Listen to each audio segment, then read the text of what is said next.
यूँ तो घूमने का शौक मुझे बचपन से ही है। ट्रैवल तो मैं अक्सर ही करती रहती हूँ। तो इस बार सोचा क्यों ना एक ऐसी जगह पे चली जाओ जहाँ मिले वर्ल्ड बेस्ट बीच का मज़ा। ना है ये मालदीव्स, ना है ये मॉरिशियस और ना ही है ये ऑस्ट्रेलिया। ये है मेरा हिंदुस्तान, मेरा India. Welcome to the Andamans. Hello everyone, so अभी हम जा रहे हैं सेलुलर जेल। तो गाइस हम अभी निकल रहे हैं और लाइट एंड साउंड शो देखेंगे और फिर आसपास घूमेंगे थोड़ा सा। तो चलिए अभी हमारे साथ। तो आफ्टर लंच हम लोग निकल पड़े पोर्ट ब्लेयर एक्सप्लोर करने। Port Blair Andaman and Nicobar island का कैपिटल सिटी है और यहाँ आइलैंड में एंट्री लेने का एक पॉइंट है क्योंकि एयरपोर्ट पोर्ट ब्लेयर में ही है। तो देखते ही देखते हम पहुँच गए सेल्यूलर जेल, जिसे काला पानी के नाम से भी जाना जाता है। अभी तो ये एक पॉपुलर टूरिस्ट स्पॉट हो गया है, पर ब्रिटिश टाइम पीरियड पे इस काला पानी में हमारे ओन फ्रीडम फाइटर्स को पनिश किया जाता था।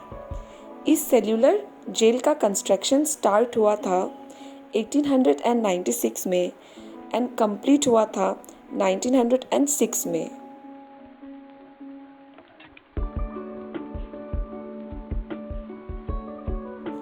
यहाँ के म्यूजियम्स में जाके पता चलता है हमारे फ्रीडम फाइटर्स ने देश को आज़ाद करने के लिए कितना टॉर्चर सहन किया है, जो हम कभी सोच भी नहीं सकते हैं।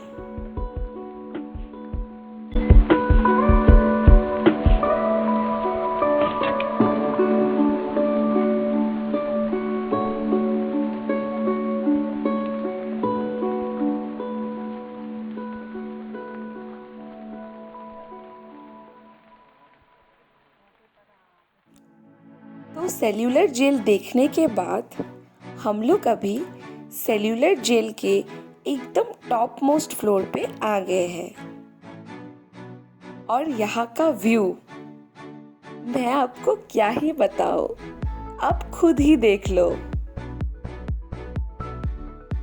जस्ट ब्रेथ टेकिंग व्यू है यहाँ।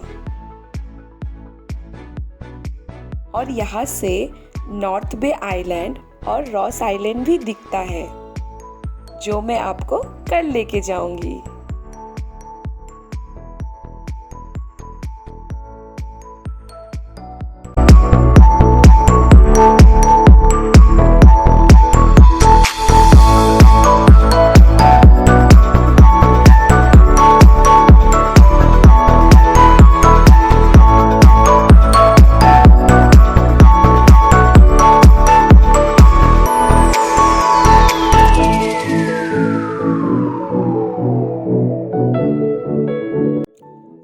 अभी हम बाहर जा रहे हैं। थोड़ी देर बाद हम लोग फिर से वापस आएंगे यहाँ लाइट एंड साउंड शो देखने के लिए। सो गाइस, अभी हम लोग सेल्यूलर जेल देख के निकल गए हैं। अभी हम लोग यहाँ पे एक पार्क में वेट कर रहे हैं। थोड़ी देर बाद light and sound show start होगा, तो वो देखने जाएंगे। इसी के लिए हम यहाँ पे वेट कर रहे हैं। हम लोग को बोला बाहर जाने के लिए, उसके बाद थोड़ी देर बाद हम लोग फिर से अंदर बुलाएंगे हम लोग को। तो हम लोग उसके बाद वो देखने जाएंगे। ये बहुत ज़्यादा एंजॉय कर रही है, मैं भी कर रही हूँ। ये बहुत ज़्यादा एंजॉय कर रही है, मतलब इसका फेस देखने लायक था। मतलब ऐसे यहाँ पे भी एक ओशन है, अभी वो दिखेगा नहीं इतना, फोटो मतलब दूर से दिख रहा है, अभी फ़ोन में इतना दिखेगा नहीं। वो देख के वो ऐसी हो गई है। बहुत सुंदर लग रहा है यार। मतलब इतने दूर से बीच में जाऊंगी तो कैसा लगेगा, दूर से इतना अच्छा लग रहा है। सो हम अभी देखेंगे। I think light and sound show मतलब वो अलाउ नहीं करते, वो वीडियो करने के लिए अलाउ नहीं करते शायद। सो वो दिखा नहीं पाएंगे, पर हम आपको अपडेट देते जाएंगे जो भी होगा। ठीक है। तो जैसा कि मैंने आपको बताया है, यहाँ पे जब light and sound show start होता है तब हम लोग फ़ोन यूज़ नहीं कर सकते हैं। तो अनफॉर्चुनेटली मैं आपको कुछ नहीं दिखा पाई, पर मैंने पर्सनली बहुत कुछ एक्सपीरियंस किया है जो मैं हमेशा याद रखूँगी। और यहाँ पे जितने भी सारे फ्रीडम फाइटर्स थे, मैं उन लोगों को सैल्यूट करती हूँ। आज उनके वजह से हम लोग आज़ाद हैं। सेलुलर जेल से निकलने के बाद हम लोग पहुंच गए फ्लैग पॉइंट और यहाँ का वाइब्स बहुत ही ज़्यादा पीसफुल है। हम लोग यहाँ कुछ टाइम तक बैठे और बहुत सारे पिक्स क्लिक किए।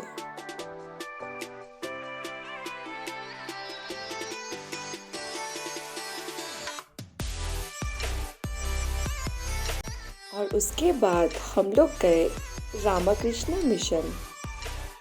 मम्मी को रामकृष्ण मिशन आना था तो ड्राइवर वाले भैया हम लोग को यहाँ लेके आए।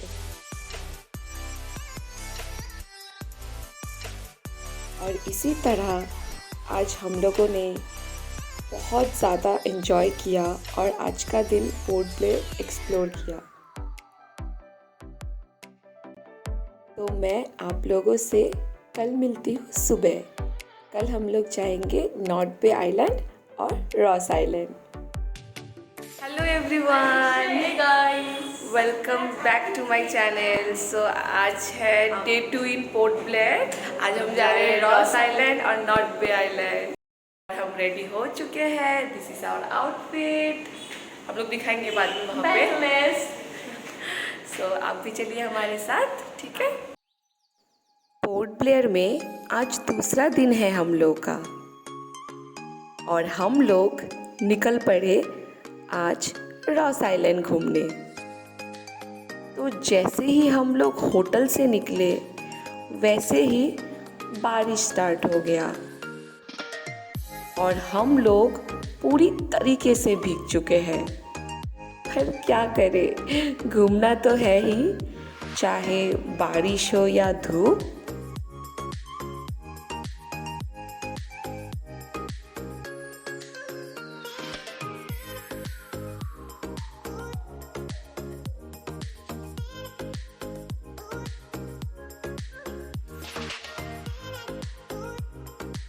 पर एक बात तो है, बारिश में घूमने का मज़ा ही कुछ और है।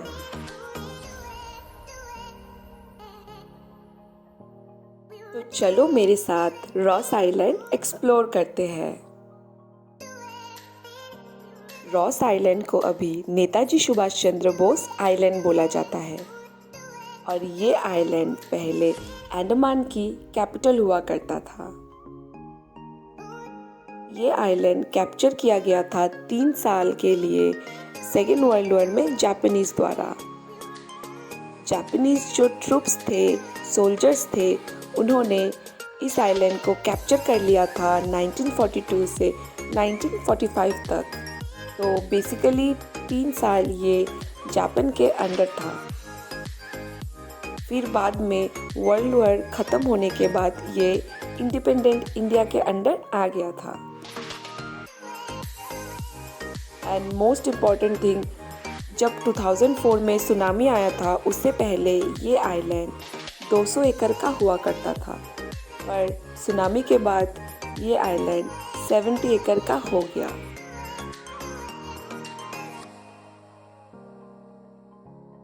और यहाँ पे इतने सारे डियर हैं, ऐसा लग रहा था एक को अपने साथ लेके आओ।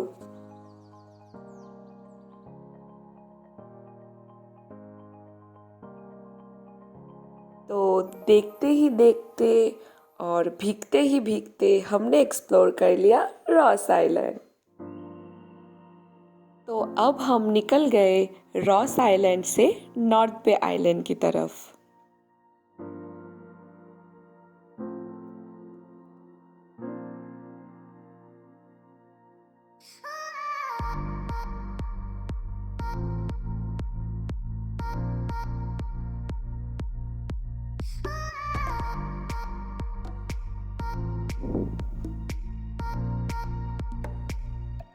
तो मैं आपको ये बता देती हूँ यहाँ पे रॉस आइलैंड और नॉर्थ बे आइलैंड घूमने के लिए हमें बोट दिया जाता है जो 10 सीटर बोट होता है और इस बोट से आप रॉस आइलैंड और नॉर्थ बे आइलैंड घूम सकते हो।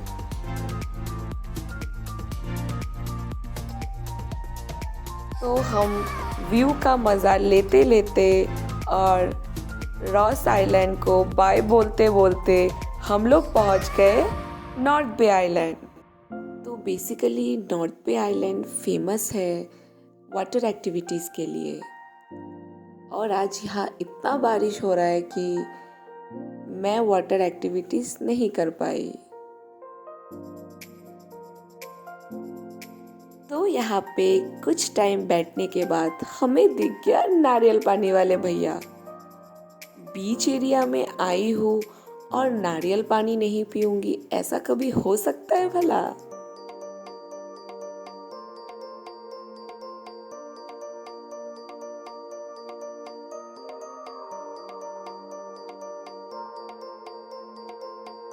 हम लोग का भी हो गया है घूमना। हम लोग अभी नॉर्थ पे से चले जाएंगे पोर्ट ब्लेयर। अच्छा ही लगा बट यार बारिश के वजह से सब कुछ स्पॉइल हो गया। बट ठीक है, उतना भी नहीं है। ठीक है, अभी तो थोड़ा सा क्लियर है। पहले से सुबह बहुत ज़्यादा बारिश हो रहा था जब हम लोग आ रहे थे, तो अभी थोड़ा ठीक है। यो तो अब नॉर्थ बे आइलैंड को बाय बाय बोलते हुए हम लोग जा रहे हैं पोर्ट ब्लेयर की तरफ।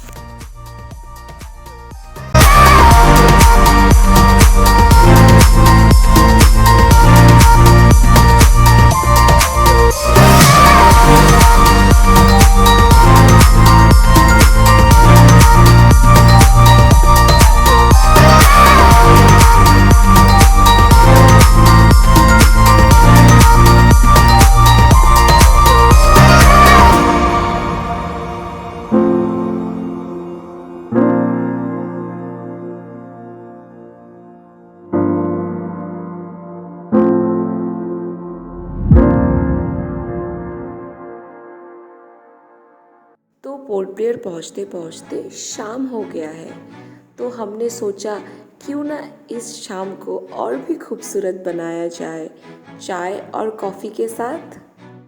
साथ में मोमोज और रोल्स भी है।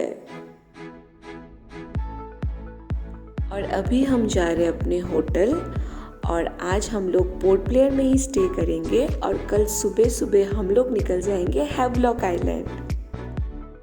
सो गाइस, आज का ब्लॉग मैं यही ख़त्म करती हूँ और नेक्स्ट ब्लॉग में मिलती हूँ आप लोगों के साथ।